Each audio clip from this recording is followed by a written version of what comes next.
With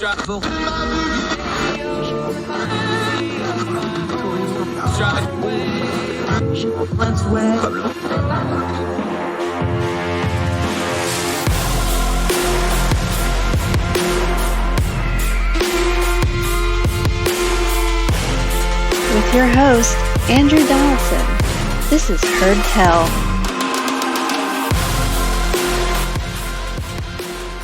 Welcome back to Heard Tell. Thank you so much for joining us as we continue to do what we always do, turn down the noise of a very noisy news cycle, get to the information we need so that we can discern the times we live in.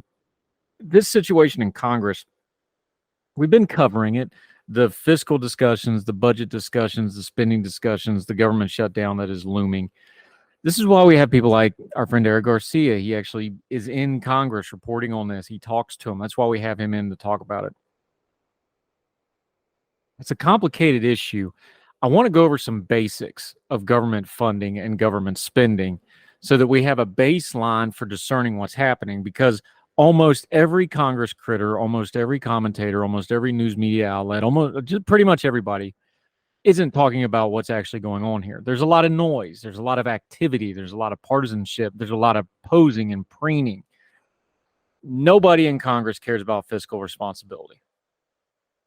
Oh, I know they say the words, but they don't really, because you don't hear them talking about what the government's actually spending money on. Now, they'll mention some pet things that inflame their base and get them fired up or make the other side look bad, but they're not really interested in fiscal responsibility. You know how I know that?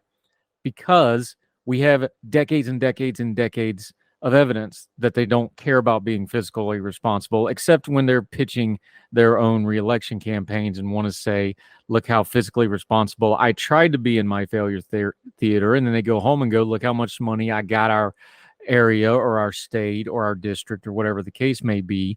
This has always been the game in Congress. I'm not even knocking them. That's just the way it is. Let's go to the data. We're going to link to this. It'll be on the heardtell.substack.com notes for the show. This is what the government spends its money on. Remember, there's two kinds of government spending. There's mandatory and discretionary. Discretionary is a very much smaller number than the mandatory, but we'll get to that later. What does the government actually spend its money on? So when they say things like we want to be fiscally responsible, you can pull this out and go, well, we spend this much money on this. Why is this? Do you know where your government money is actually going? Again, this is from treasury.gov. This is not somebody's opinion. This is just the raw numbers. Okay. What does the government spend money on for fiscal year 2023? They break down into categories and the agencies that spend them. Here's the categories. 23% of government spending is on Social Security, 15% on health, 13% on national defense. A lot of people want to complain about how much we spend on the military and we're spending too much money elsewhere and not spending.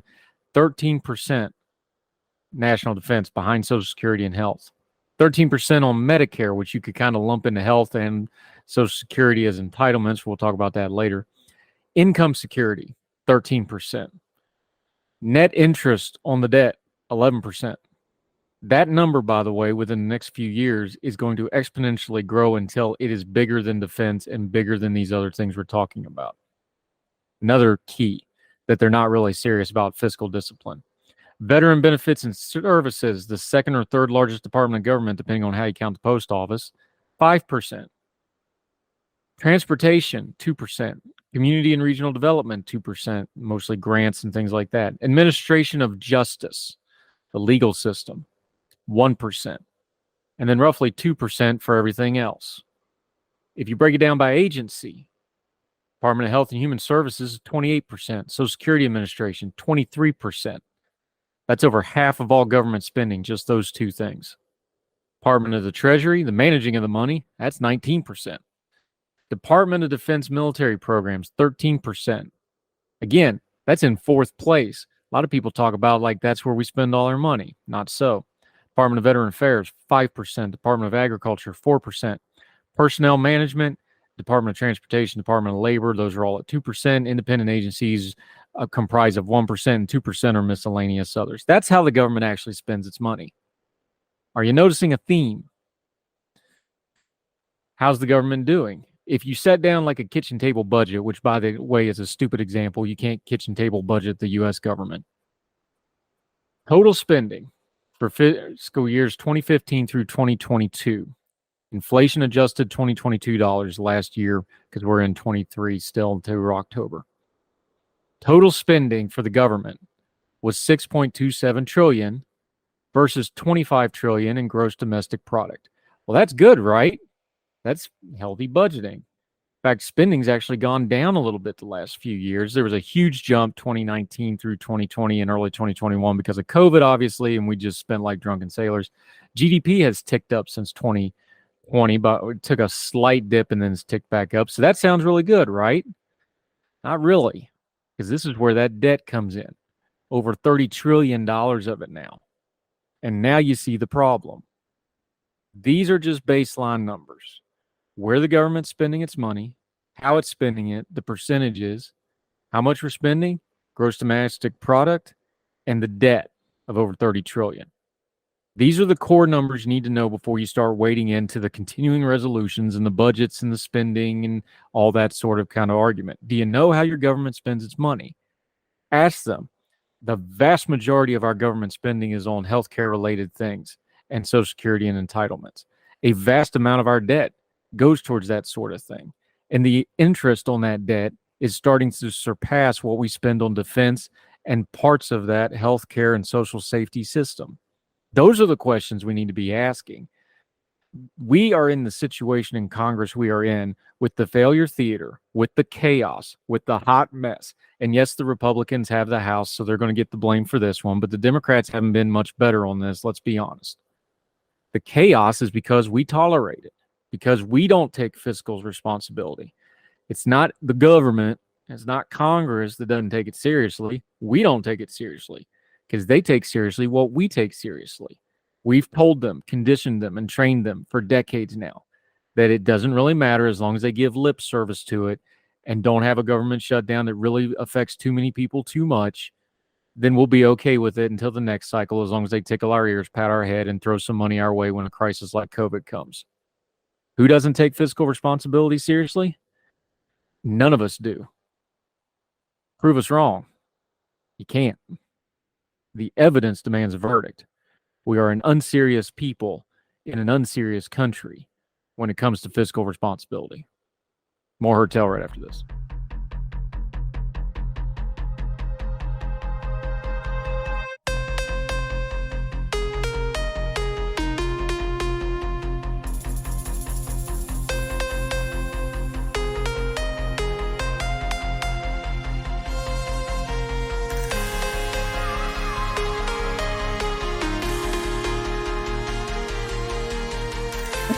Welcome back to Hertel. Okay, good friend of ours back on the program. He does local journalism, which is an important thing. That's why we keep having him on up there in Massachusetts, or however they say it up in them there parts. Adam Bassam Mass, how are you, sir?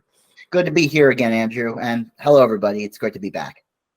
He's a reporter for North Star reporting up there. The reason I'm having you on, I like doing this when we have a big, loud national story to bring it down to the local level. Where you report on, not that you don't comment on national stuff. You've written in Ordinary Times with us before about other things. Look, immigration is a big old mess. It has been for my entire lifetime, will be for the remainder of our lifetimes. The current migrant story, though, landed in your lap and you took it from a local perspective. And I want to bring that perspective to everybody else. But let's start with what your local is. What is your community, that North Attleboro area? People think Massachusetts, they probably think different things, probably Boston and everybody else and things like that. Walk us through the stereotypes, but explain your local area so we understand local news, what we're actually talking about here. Okay, so I cover a place called North Attleboro, Massachusetts. It's a suburb, it's a town that's in Bristol County. This is the southeastern part of the state. Usually it's divided into two different parts, the southeastern part. You have the northern part, which I cover, which is more traditional. That area focuses on those who are upper middle class and those who have blue collar and white collar jobs.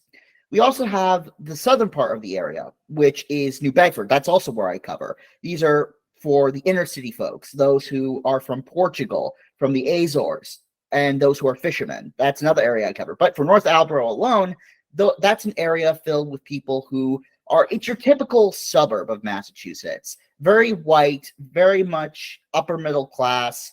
You do have some areas of low income working there, but not as much anymore. Those have sort of moved out into the rural parts of the western part of the state. Yeah, and when I say you cover this local area, y'all had a big fire about 2 weeks ago. You were right there on the spot interviewing folks. You do this all the time. How does that change perspective? Because something like this, like you're covering it locally, it'll get picked up. The state, the largest, the people from Boston and other areas of New England, they'll come in and cover something like this. How does being a local reporter affect how you look at? Because we talk about local reporters, but you are one. Just explain it to people how what you do is just a little bit different than, say, the regional TV station or the national correspondent that might come in for a big story and leave. They'll talk to you. They'll want that background. But just talk about how you do it a little bit differently and why that's important. The reality is that you have to take a very individualistic approach to it. You have to talk to people basis by basis rather than looking at it at just the big picture. It's sort of like building up a story as a whole. You start off small, who's coming in, who are these people, the basic who, what, when, where, why, and hows. And then you sort of think about it in a bigger sense, what are the people in charge of the town doing? For example, in the story I wrote, which we'll get to, they have a plan. But if you look at it on a state level, the state seems a little out of it right now, and certainly the national level, where we haven't had immigration reform since the 90s, or a push for that since 97. So the reality is that when you're looking at a local story, you have to look at it from the local people, the people who are part of the neighborhood. You know that old Sesame Street song, "Who are the people in your neighborhood?" That's what I do. I find those people in the neighborhood and I talk to them. How are they affected by a national level crisis, or how they view it as a local level crisis? Adam Bass joining us, reporter. All right, let's do what you just said then, the who, what, where, and why of the reporting here. Who are these migrants? Why did they bring them there? What's the plan? Walk us through the particulars of this segment. Again, this is a national story. This is happening in a lot of, places like New York City and the border are getting the headlines. This is happening plenty of other places. Walk us through it. All right. So the story I wrote, which you can find on NorthStarReporter.com, is that there are a total of 60 migrants that have now been relocated to North Attleboro, specifically in the Best Western Hotel. This is a part of the state's workaround to find places to shelter migrants. Because in Massachusetts, we have something that is called a right to shelter law, which means anyone who resides in Massachusetts has a right and a requirement to be inside of a shelter regardless of their status. Naturally, if we had a lot of housing, that would be fine, but we don't, and our shelter system is overwhelmed. So because of that, you have all these migrants coming into the shelter system and going to hotels because they don't have the required shelter that they need. In North Attleboro, like many of the other communities in Massachusetts, they now have families coming in. Now, it should be noted that the officials of North Attleboro are saying, look, we'll take them in. We're ready to integrate them into our community. We're ready to help them become part of our community. But there's a problem. The problem being that they aren't getting as much information from the state about who these migrants are. Not on their criminal records or anything like that, but basic information about, what do they have any illnesses that need to be taken care of, special medication that they need. I wrote about how one migrant needed special medication for a medical condition, and the health director of North Attleboro didn't know that until the last minute. So she had to go and pick up a prescription medication. They also didn't know how many of these families had children that were school age. So you had the superintendent come over to the hotel and say, all right, I'm going to talk to each family and see which kids can go to school here. And because of that lack of information, the town officials, not just in North Attleboro, but in several other communities, are getting concerned. They're not concerned about having the migrants here, Andrew. That's fine for them. The problem is just the lack of communication, so they can't help them. Yeah, you already touched on it a minute ago. One of the major problems with the immigration debate, the immigration problem, all aspects of this is the federal, the state, the local. Nobody's on the same page here. Even when they try to be, they're not. The regulations are Byzantine. Certain states have certain laws. They don't all match up. This is a mess under the best of circumstances. I like how you reported this, though, because I'm big on leadership. Everything rises and falls on leadership. You, the way you wrote this, you went to your local leadership. Give us a couple of the people that are in local leadership that are prominent in your story, because those are the people we don't talk about. We just talk about, other than you might see a mayor on TV or something like that. Right. Talk about these local leaders who are trying to solve this problem. They've got some hamstringing, they got their hands tied, but they've also got these people, and they've got a community that they're trying to integrate with these folks. You focused on that in your piece, and I think that's an important thing that doesn't get a lot of focus. Those local leaders. Introduce us to a couple of them. Right. And I'll also say that they have a plan. Let's start off with the first and foremost person in leadership. That's the town administrator, Michael Borg. For those who don't know, a town administrator is basically the executive operative of a town. The town council, which is the legislative body, gives the orders to the executive body, that being the town manager, and he puts them into effect. Now, Borg said in a meeting with legislative elected officials, these being Representative Adam Scanlon of North Attleboro, Senator Paul Feeney of Foxborough, and Representative Bill Driscoll Jr. of Milton, he said, look, we have a plan. We are ready to integrate these migrants into our community. We are ready to hand out pamphlets. We are ready to have our boots on the ground to help them, have our firefighters help them, have our police help them. But the problem is that we don't know what the problems are with these migrants. And let me say this. They don't even use migrants that much. They use the word people, because they are people at the end of the day. These are people with needs and necessities, much like you and me. They need food. They need shelter. They need an education. And, Borg stressed this too. They need work. They need to work in North Attleboro. And he's been trying to get that attention known to the legislative staff of these legislators I talked about: Adam Scanlon, Paul Feeney, Bill Driscoll Jr. Those are the big leaders who are at the meeting. And then you sort of talk about, who else is in charge? The superintendent, who is considered to be one of the most beloved persons in North Attleboro, John Antonucci. He made a comment at that meeting saying, look, these people are afraid. They need help. But we can't do that help, and we can't really bring our arms out and embrace them if we don't know how to help them. And what they're asking for is money. They're asking for funding to help provide, to buy clothes, food, medication. They're also asking for expedited work permits, which Governor Healy of Massachusetts has been pressing the Biden administration to do. They're basically saying, look, don't stand in our way. Let us help these migrants. Please provide those resources that we need.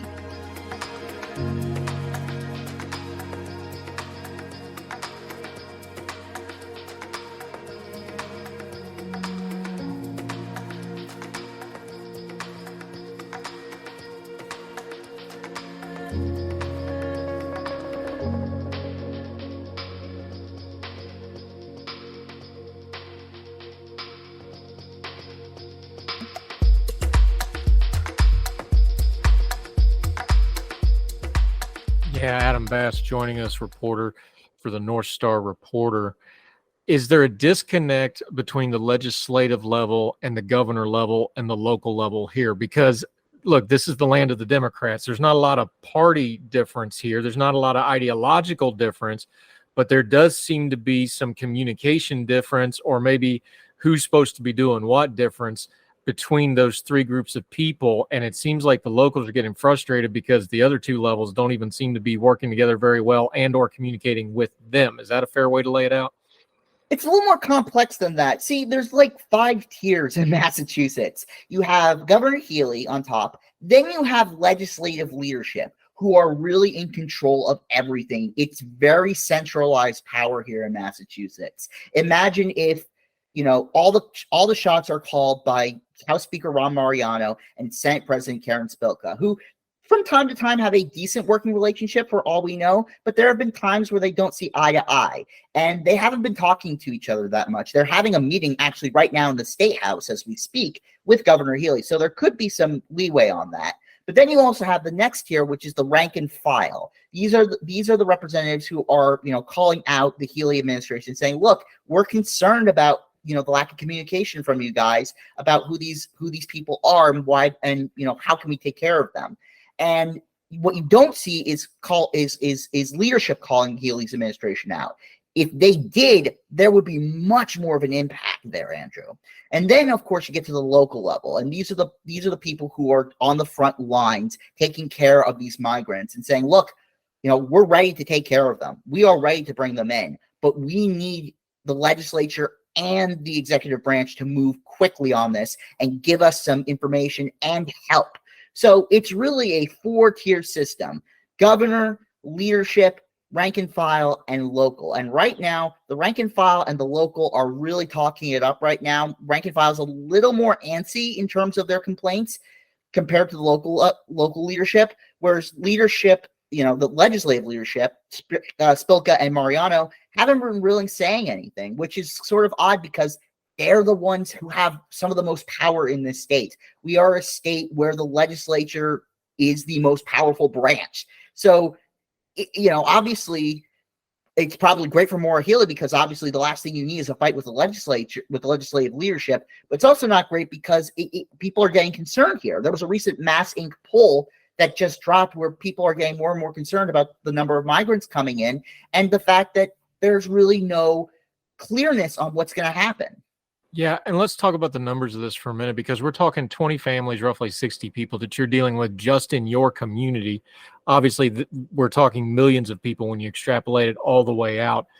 What's the micro lessons for the macro problem here for folks that other communities, things like that? What are you seeing? What are the lessons here? Is it obviously the leadership, but give us a better number? Is it the communication? Is it the planning? Is it getting notice ahead of time? Is it the resources? Obviously, all of this costs money. People's going to want more and more money. Give us one or two things here going forward. Well, the thing about this, and Borg brought this up, and Michael Borg brought this up in the meeting, it's going to be a fly by the seat of your pants situation. This is a very nuanced system of how migrants come into Massachusetts and how they are processed, because obviously, clarity is necessary, especially in all of Massachusetts politics. We are not a very clear state in how we do communications, not just through leadership and local leaders, but also through the press. We unfortunately don't get a lot of finding outs of what's going on, especially behind closed doors. We're kind of opaque in that regard, but the lesson here is that the local leaders are trying their best. They are trying their best with the tools that they are given, and right now it determines a response from the legislature and Governor Healey. So leadership and communication are the two big macro lessons. The micro lesson here, and this is what North Attleboro town leadership has been doing, is making a plan. They made a 4-step plan to focus on intention of the objective of why they're here, which is to integrate them into the community, supply them with support, which is water, food, and all the necessities that they need.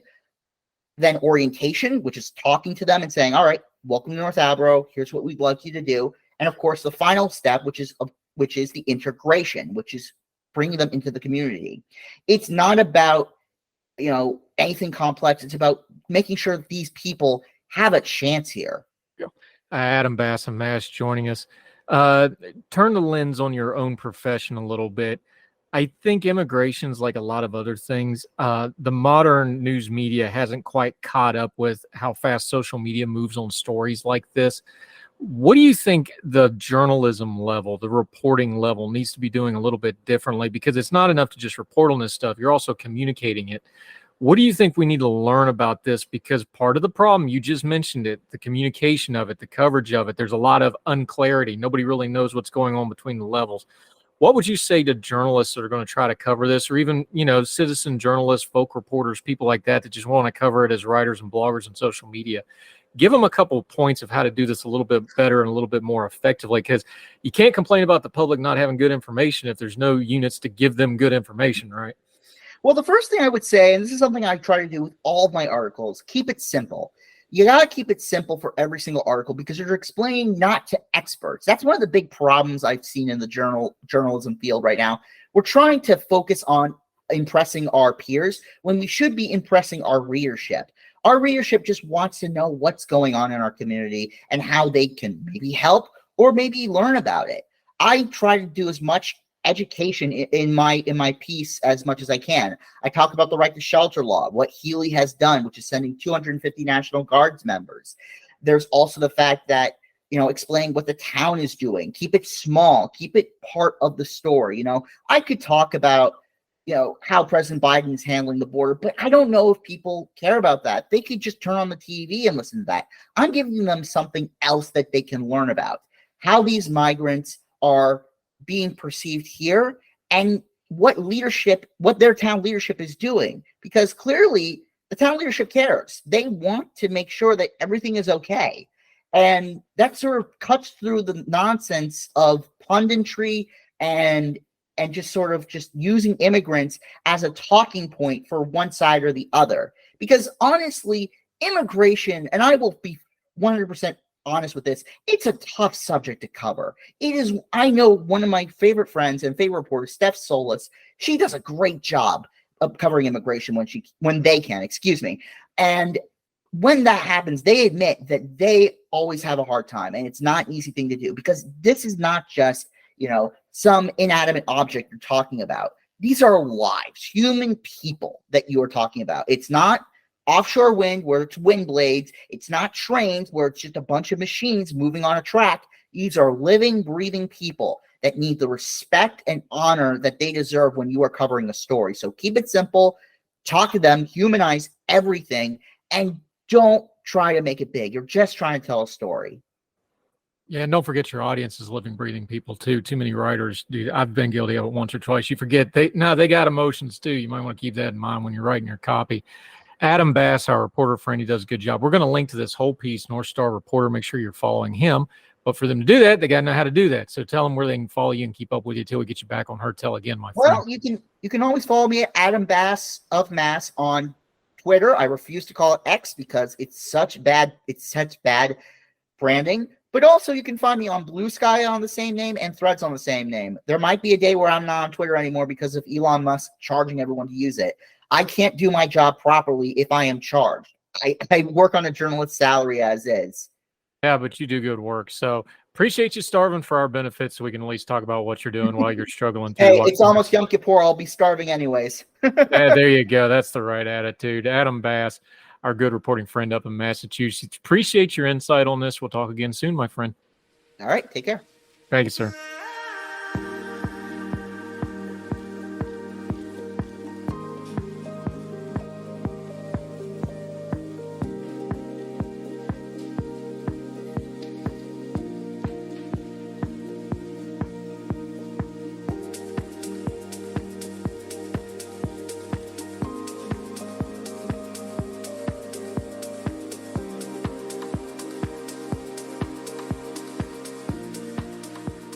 Welcome back to Heard Tell. Thrilled to have a new face on the program. Another one of our great Young Voices contributors, Eric Suarez, is with us. We're going to go back down south, talk about a little DC policy as it goes to one of our kind of frenemy countries right now, Venezuela, down in South America. Eric, how are you, my friend? Great. Thank you for the invite. Thrilled to have you. Here we go again. We understand that there are certain things that poke through all other politics and ideology. Gas prices is one of them. Gas prices go up. Whoever's in the government's going to get the blame for it. Everybody's mad. Everybody's happy. Doesn't matter. Gas is a lagging indicator, and there's all kinds of economics that go into gas prices. However, when the gas prices go up, whoever's in power has got to do something about it. Well, Joe Biden's in power. He's got to do something about it. But one of those somethings he's doing about it involves Venezuela, and it looks not only on the surface like a bad idea, long-term looks like it could be a very bad idea. It is. Well, we have to analyze the whole situation with Joe Biden and why he decided to go to Venezuela in the first place. And it all starts with environmental issues. It all starts with environmental causes that Joe Biden has decided to put forth in his policy, especially his energy policy. At the beginning of his term, we saw how he immediately blocked the Keystone pipeline, which was going to be a huge deal for U.S. energy and to keep gas prices low, to allow the U.S. to be independent on oil prices. And after that, just the worst thing that could have happened to his administration happened, which was the Ukraine war, which disrupted oil prices across the globe. So when you combine those two things and global oil prices go skyrocket, then you find the situation that we're in, and the situation that we were, especially the first 2 years of his administration, when gas prices went up like crazy. And when you're that desperate, when you see how this is affecting or how it affected the Biden administration, he had no other choice but to go look for Venezuela, which is known as a very oil-rich country, but also very known for its highly totalitarian human rights abuses and many other foreign policy that the U.S. usually rejects. But that's how Biden policy has been acting towards us in the last few years, and the main reason is oil. Yeah, it's not unusual for us to do business with untoward characters abroad. Look, we've been tied up in the Middle East for many, many years, including several conflicts. I remember, I was there. We know that there's bad people that we have to do business with. For folks that just haven't maybe paid attention or aren't familiar, give us the lay of the land in Venezuela as it exists today. Nicolás Maduro, you know, he had some choppy water a couple of years ago, but has since reconsolidated power. Looks like he's in a pretty solid position. However, the entire country is still suffering greatly under his dictatorship. Give folks the lay of the land of exactly what we're talking about when we're talking about Venezuela, the government, the dictatorship, and the people of Venezuela that are having to suffer under that, because you need that piece of the puzzle before you get to why the policy is good or bad, right? Yes. The overall, Venezuela has been a country that has been under totalitarian rule over more than 20 years. Actually, I was born in 1999, already under the socialist regime of Hugo Chavez, that then was handpicked successor Nicolás Maduro. Throughout the years, you have seen a country that was very rich, very advanced compared to other Latin American countries, deeply collapse into economic, political, and human rights abuses. It has become a chaos. I remember in 2014, you could see around people getting food from garbage and eating from remains of food that went in the streets, going to open garbage cans across the city, just looking for food. It was a big state of desperation. And that's on the economic side. When you go to the political rights abuses, in 2014, in 2017, people went to the streets. They tried to peacefully look for change in the country, and they were faced with repression like we haven't seen in our continent in a long time. We saw young people my age and younger at the time killed, straight up murder by this regime that used not only tear gas and water trucks to just repress, but they also were filling their guns with, let's say, not conventional ammunition that resulted in the death of many people, especially young people who were the front line of those protests. And the ones who weren't killed, they were tortured for many years. So it is a very dark, let's say, situation. It's a dark country when it comes to human rights, and that same those actions led to the migration of more than 7 million people, which is like 25% of our country. Especially young people have migrated across the continent. So it is a very dangerous regime. It's a regime that doesn't care about human rights. It doesn't care about its people, and that's the partner that the administration has decided to make business with. Yeah. Eric Suarez joining us. You're writing in Real Clear World. We're going to link to the entire piece. A lot of links in this piece, by the way. Make sure you click through all the links as well so you get the full background. Kind of the heart of your piece gets to something I want to talk about that, like, we mentioned the Middle East. Look, the House of Assad does really despicable things. They believe really bad things. They're not good people, the people that run Saudi Arabia. They know how to keep the oil flowing. You never question. In fact, the problem usually is they restrict it down so they can make more money off it. They know how to produce and put out oil. They're really good at it. One of the things you argue in your piece is, even if you got past the moral stuff, even if you got past the dictatorship and all the bad stuff that's happening in Venezuela, strictly on business terms, this doesn't make sense because they have production issues. They have not upgraded their infrastructure, especially in the last 20, 25 years as Chevron's really been restricted by the government. They can't get the outside in because of sanctions and things like that to upgrade and maintain the production facilities. They got all the oil in the world, but if you can't produce it, refine it, ship it, all that stuff, it's just a bunch of oil that's laying around. Talk about that aspect of it, because if you're talking about a business deal, which is what we're doing, we're cutting a business deal with them, they're not going to be a reliable partner on any facet.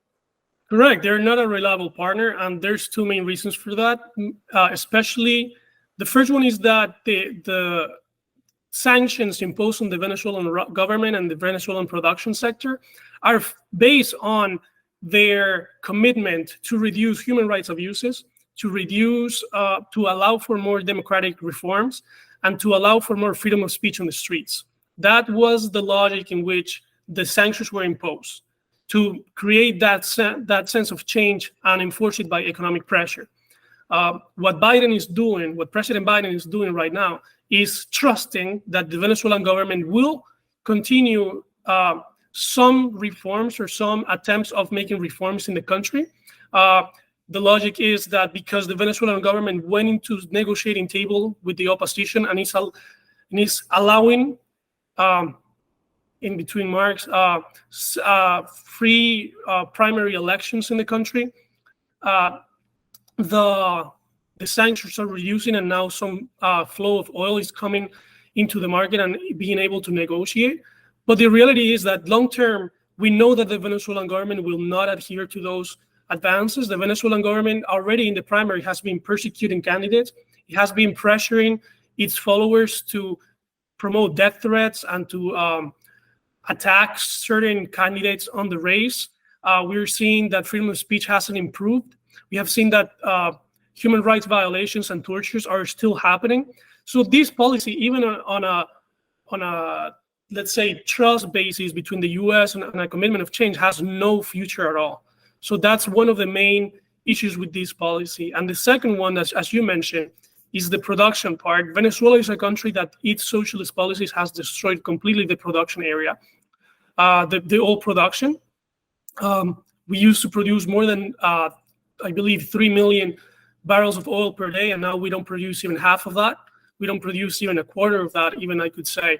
And the main problem with that is that if you want to believe that you can revamp the oil sector in Venezuela, and the sanctions will not removing the sanctions will allow from the oil production to increase. That's not understanding the situation in Venezuela. That's not understanding the damage that has been caused by 20 years of socialist policies to the oil sector, and not understanding that the ones who are controlling the oil in Venezuela right now are the Iranians. So you're inviting you're even funding more, not only a very dangerous ally in Latin America, you're funding one of your major enemies in the Middle East.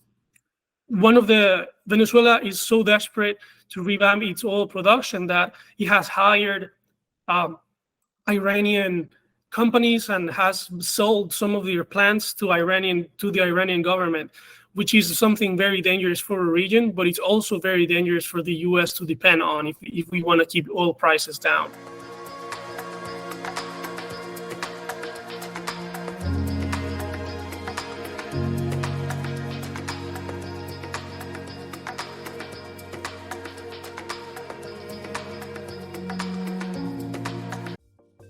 Folks, if you've listened to the Heard Tell program, you've heard our friend Gabriella Hoffman, but you need to make sure you're checking out her podcast, District of Conservation. It's a podcast exploring the nuances of true conservation efforts from D.C. and beyond. From topic discussions to exclusive interviews with conservation and energy newsmakers, Gabriella keeps listeners appraised of the latest news stories while elevating important voices.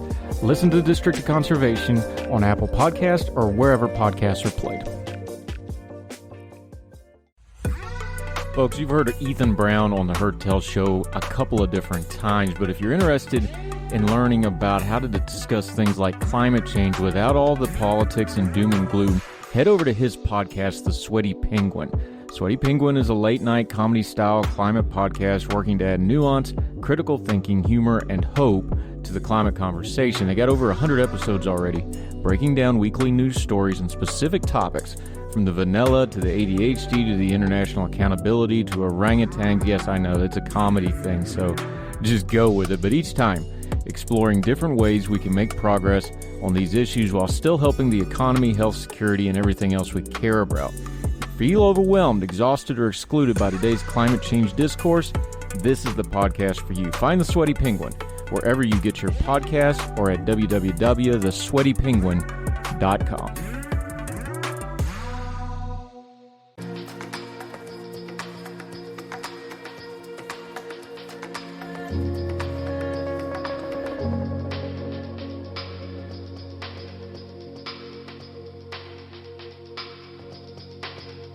Yeah, Eric Suarez joining us. You just mentioned it. Let's talk about it. The criticism of U.S. policy towards Venezuela. Look, this isn't use. We've heard it towards Cuba for years and other things. It's like, well, of course they're having trouble because we're sanctioning them. And of course they're turning to Iran and Russia and these untoward actors because we're sanctioning them to stop sanctioning them. It's a chicken and the egg argument. You have a dictatorship that's doing bad things, so you sanction them, and then they claim the sanctions is the root cause of all their problems and American imperialism, this, that, and the other. How do we parse through that argument? Because you've heard that all your life, quite literally in your case, because you're a young guy. You've heard this all your life. Well, it's all America's fault. It's all the sanctions' fault. Yes, the sanctions have cause. How do we unglue that ball a little bit, do you think? Well, first you have to understand the base of the sanctions and understand also the timeline of Venezuelan collapse. I feel like once you know those two things, you already can make your own judgment, and that judgment is going to logically end that the sanctions did not cause Venezuela's collapse.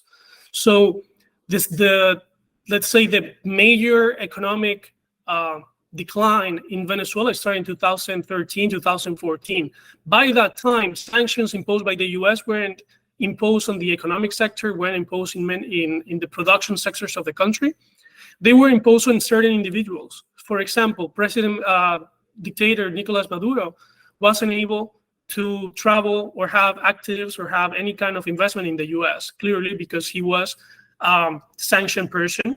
And many people around the, let's say, the leadership of the regime were also sanctioned by that time. The real sanctions imposed on the production sector came many years later by the Trump administration. So the previous sanctions, let's say the personal sanctions, were imposed by the Obama administration and many administrations before. They were very common. But the other, the more aggressive, if you want to call them like that, sanctions were imposed by the Trump administration.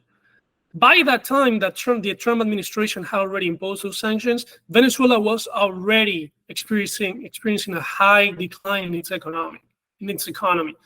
So when you put those factors next to each other and you check the timeline, you cannot argue logically that the sanctions were the main cause for Venezuela's economic decline, because that's a lie, and that's something that is completely disproven. And second of all, the oil production sector has been collapsing in Venezuela way before the sanctions imposed on the oil sector. And when you read and analyze what the main reasons for the sanctions were put on the economic sector in the first place, you can see that the Venezuelan regime has been using the oil production sector to first finance war equipment, to finance repression equipment, to finance human rights violations, and to finance themselves through corruption. So none of that money was actually benefiting the people. It wasn't benefiting it wasn't funding any positive, let's say, program inside Venezuela like socialists claim. And the sanction, and you can see the result of that, because when imposed the sanctions, Venezuela did not collapse even more. In fact, after the sanctions were imposed, you could see that other sectors developed because the money laundry machine that Venezuela is had to find another source of revenue. So that's a very interesting fact that happened during those times.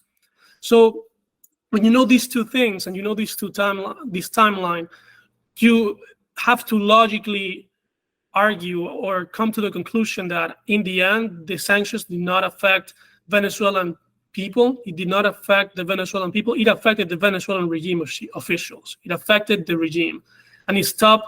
And it put them in such a dangerous position that they had to, especially from 2016 to 2020, allow the figure of Juan Guaido to be protected by the U.S. and they have to comply with U.S. Policy, and they were on the, let's call it, they were under the mercy of the U.S., if you want to say it in something like that way. Yeah, Eric Suarez joining us. Okay, we talked about that. This is a deal. The Biden administration, for all practical purposes, have cut a deal with Venezuela. What did we get? What did they get? Break down the actual particulars of this specific transaction, because some of the things we gave them kind of raised a few eyebrows, and some of the things we're getting back raised some eyebrows. It raises a lot of eyebrows, and it raises a lot of concerns, especially deep concerns, because I feel this is one of the worst deals that the U.S. has ever made, that I remember. Just for context, this deal wasn't just one meeting, one deal kind of situation. It was several meetings that have been happening through many months, almost a whole year, and that have been resulting in different outcomes. The first one was the exchange of two of Nicolás Maduro's cousins that were here in the U.S. withheld over drug trafficking charges. They were convicted, and they were prosecuted and convicted. We gave the first meeting traded them with some U.S. citizens that were in Venezuela, also in jail, some oil businessmen that were over there. That was very interesting because that was the first time the U.S. broke its policy of dealing directly and recognizing the interim government of Juan Guaido as part of the Venezuelan government. And the second part is that it created a precedent where the U.S. did not have to directly talk with Juan Guaido's government, but it could directly go and talk with the regime, and that was a very dangerous precedent that continued through the rest of the year. The second time, when the oil prices started going up across the globe due to the Ukraine war, and the oil supply in the world was going down, the sanctions were lifted, and Venezuela was able to negotiate with other countries as well. The main company in the U.S. started negotiating and got lifted and got allowed to negotiate with Venezuela was Chevron. And this allowed Venezuela to start regaining some ground that it had lost, some revenue that it had lost through the years. And at the end of the day, what ended up resulting from this deal has been, up till now, that the interim government of Juan Guaido has completely disbanded and disappeared. Venezuela and the U.S. are negotiating basically on that the U.S. trusts that Venezuela will really adhere to their openness and to the democratic changes that they have. And what the U.S. gets is more oil supply. That it's a very weird deal, because if you're negotiating with somebody, you expect equal, let's say, to have the equal leverage. And what I'm seeing from this negotiation is that Maduro is gaining a lot of ground, and the U.S. is running solely that Maduro will keep its word, which is something that should not be, that is not sound policy, and it's definitely not a sound agreement. You're dealing with a human rights abuser, you're dealing with a dictator, you're dealing with somebody who has no interest in losing power. And the deal is that he will allow reforms that will eventually lead him to lose his power. So this is not a sound agreement. This makes no sense at all. But that's the current situation that the U.S. is dealing with Venezuela.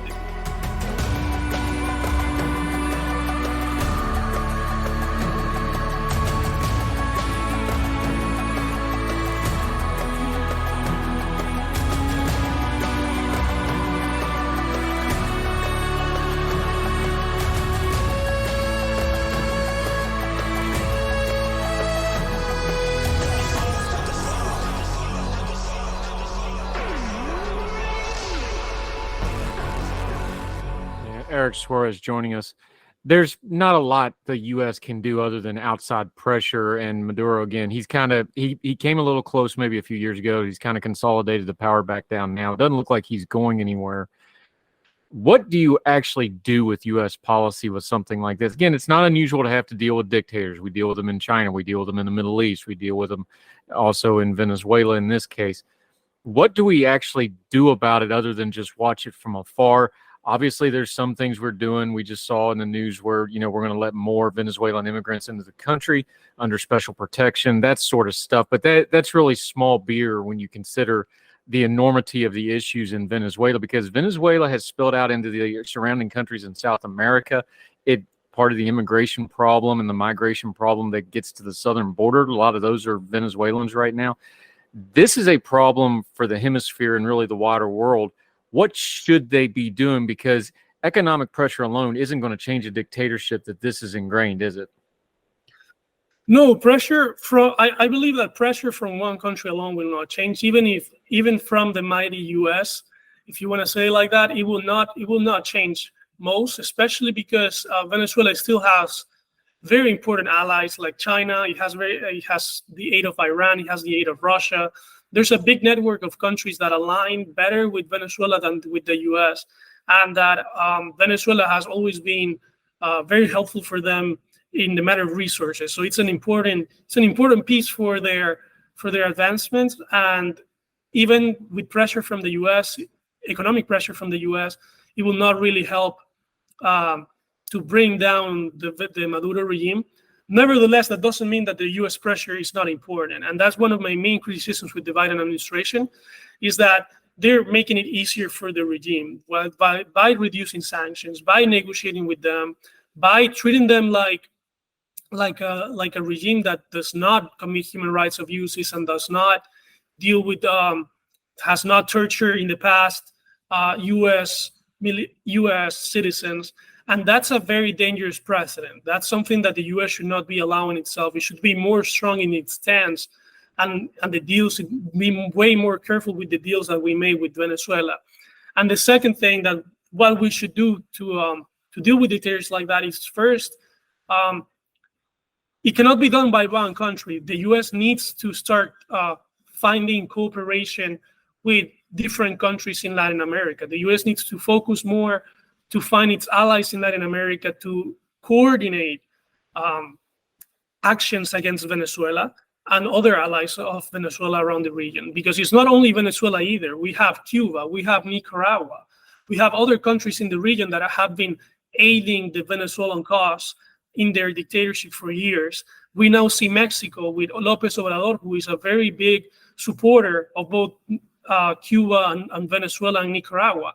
So those things are very dangerous. Right now, it's a very difficult time to really take action in Venezuela, because the whole region has shifted left very drastically, and we see many governments in the region that are left, pro Maduro, and the ones who are the least aren't opposed enough to really impose a change in the region and try to pressure them. But definitely what the U.S. is doing is not helping the situation. Instead of putting more pressure and making it hard for Maduro to expand and to regain power and to regain the confidence of the regime, because at the end of the day, the regime starts down in itself, it will collapse by itself. What this administration has done is to give the power back and the confidence back and revenue back to the regime to keep going forward. And in my opinion, this has been a big backtrack on the policy that Venezuela that the U.S. has been having.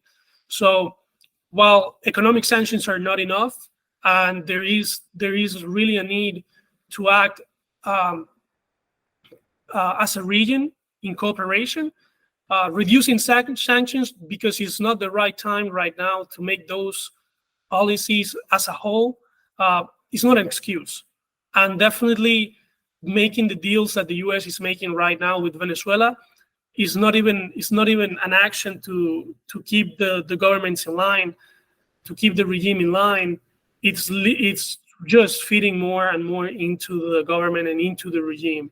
And more years of this policy, if this policy continues, I feel that Venezuela could become a big danger in the region. Yeah, Eric Suarez, I think you touched on something really important. So let me ask you the bigger question as we go forward when it comes to Venezuela, because, and this is bigger than the Biden administration or the Trump administration, because this is more of a generational problem. Your cohort, the rising generation, you just talked about it. There's a lot of a leftward shift. There's a shift back towards strongmen that we haven't seen since the 70s and 80s. And we know how that went in the 70s in some countries like Chile and other places. It did not go well. Even Argentina, if you go back far enough, it doesn't work out well. How much of that, what's the attitude towards America? Because frankly, there's not a lot of appetite in America for foreign policy right now, across the board, both sides, both parties. There's, their focus is elsewhere. We've got internal troubles. Of course, you already mentioned, Ukraine and the war with Russia's invasion there. America just hasn't paid attention to South America and Latin America a whole lot in the last 20, 25 years or so, other than a few specific issues. How has that changed how we are perceived, the country America, by that rising cohort, your peers down south? Because I think that has a lot to do with that, doesn't it? It does, and that's something that we can analyze historically. I believe that the last, let's say, government or administration that tried to do something and had like an idea or proposals that deal with Latin America was Bush with the with the free trade agreement of the Americas, which was his proposal back in the 2000s, I believe. But that was a very wrong time to do it, or not wrong, but unfortunate time to propose and to have a very important plan for the region, because it was also the rise of Hugo Chavez, which was a very powerful figure in Latin American history. Love him or hate him, I really dislike him, as you may know, as most Venezuelans, but Hugo Chavez was a very important figure in the history of Latin America as a whole. We haven't seen a shift or such a popular figure in the region since Fidel Castro. And when such a figure appears, and such figure is so radical and so left-leaning, it has a generational impact. I was born in 1999 when he first got into power, and since that moment, you have seen how generations of Venezuelans really that grew up with him, especially in Venezuela, see him as a figure like you could compare with the Republican Party, like people see Reagan. It's that figure of he was our leader. He was the man that represented the good change in the country. Even if they're wrong, that's how they see it. And outside of Venezuela, he's highly appreciated and highly respected by many people as well, especially from the left. And when you come with that, and after generations and seeing everything that has been going on in Venezuela, and the lack of U.S. involvement in the region has resulted in a huge shift in Latin America in the recent years. We now see that there's many governments that support a line of thought very similar to Maduro in the region. We saw in Peru with Pedro Castillo, who was a literal Marxist, win elections a few years ago. We saw Gustavo Petro, which is very left-leaning. He was part of a guerrilla in Colombia, also win power, left-wing guerrilla. We see Lula da Silva, who has been a long-time ally from the Venezuelan regime, gain power in Brazil. We have seen the Kirchners win power in Argentina again. We now see AMLO, López Obrador in Mexico, who has been a clear ally from the regime, win power in Mexico. We have seen a whole new generation of left-wing governments rise up, and that's a combination from the figure of Hugo Chavez and the lack of a U.S. plan for the region. The U.S. has been isolating itself from South America. I don't think there is a plan about South America, and I think that the policies imposed in Latin America from the U.S. or the approach that the U.S. has taken on Latin America has been more reactive than proactive. You don't see a plan, you don't see a guideline, you don't know what to do, how to navigate it. You don't see an end goal. You see a lot of reactions to what's going on. And that's very dangerous. And the result of that is a region that no longer considers you a leader that no longer pays attention or cooperates with you, that has been isolating from you again. And when it comes to politics and when it comes to cooperation, that's terrible, and that's the result of an isolationist foreign policy from the U.S. Or not isolationist, but removing itself from Latin America and from their regional politics.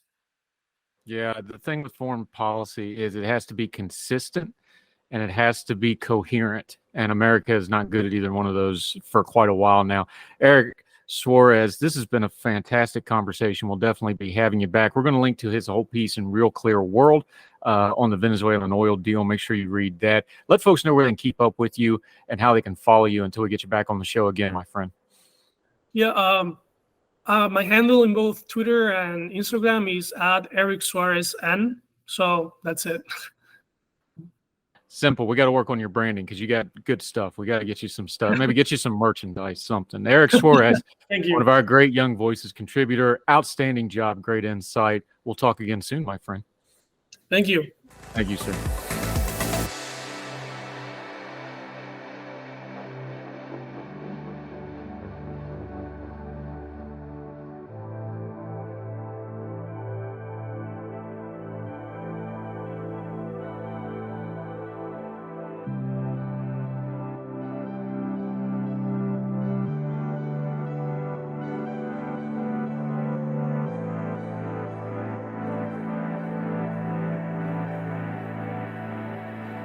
And that'll do it for this edition of Heard Tell. Wherever you are, you can join us through whatever medium you're listening to. If you're on iTunes, Spotify, iHeartRadio, we're even on some podcasts over in India. You folks in India, we see you on the stats. Welcome. Thank you. Drop us a line. We're all over the world and on any podcasting platform you can think of. Make sure you're subscribing and or following or whatever that platform calls it. That helps us keep track of you, lets us know how you're listening to the program. Make sure we can tailor it to get it to you. Heard Tell Show or my name, Andrew Donaldson, on any of those platforms, it'll come right up. But we have a one-stop shop for everything that we do. Heardtell.substack.com. It's completely free. Subscribe. You get everything right into your inbox. Anytime I write, do a media appearance, do a new episode of Heard Tell. We also have Heard Tell specials. We're going to get back to doing the twice on Sunday recap shows. We also have a huge archive, so we're going to have some specials, some best of, things like that, and also some of the food writing from yonder and home. We're starting to re-up that as well. We got over 600 episodes of Heard Tell in the archive to start porting over. We're going to be working on that. So sign up for the Substack. Please get you right in your inbox. Never miss anything. Doesn't cost you anything more than a click. Heardtell.substack.com. We sure appreciate it. And follow us on social media. Heard Tell Show on the Twitter. Four for the Fire is my personal Twitter handle. No, we're not going to call it X, but if you could share us and let folks know that our programs are worth checking out, we sure would appreciate it. So wherever you are, across the street or around the world, we hope you're well. We hope you are well fed. We'll talk to you real soon for the next Heard Tell.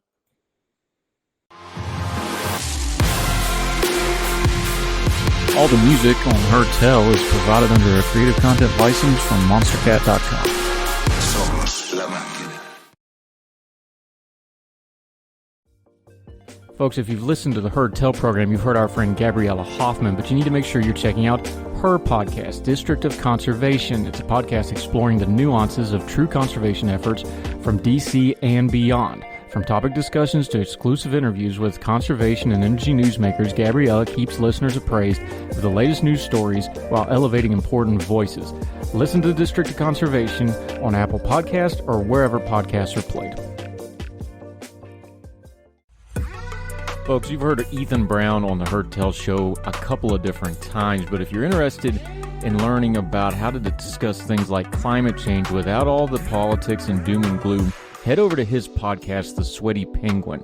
Sweaty Penguin is a late-night comedy-style climate podcast working to add nuance, critical thinking, humor, and hope to the climate conversation. They got over 100 episodes already, breaking down weekly news stories and specific topics, from the vanilla to the ADHD to the international accountability to orangutans. Yes, I know, it's a comedy thing, so just go with it. But each time, exploring different ways we can make progress on these issues while still helping the economy, health, security, and everything else we care about. Feel overwhelmed, exhausted, or excluded by today's climate change discourse? This is the podcast for you. Find the Sweaty Penguin wherever you get your podcasts or at www.thesweatypenguin.com.